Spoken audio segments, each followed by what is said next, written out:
dinami-daming pangalan, best tignan Prodigy.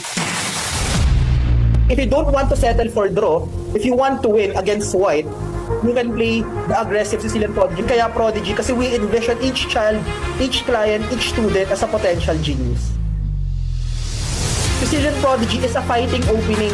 May sobrang laking tulong talaga ng chess mix, not just in academics, in business and in life. So bakit nga ba ine-enroll ng mga magulang yung mga anak nila, especially mga business owners, CEOs, diplomats, ambassadors from other countries? Number one, spirit of competitiveness and critical thinking. So I think pinagkaiba ng chess with regards to other sports is yung decision making sobrang natitrain siya. Is chess teaches you 100% accountability, that's one.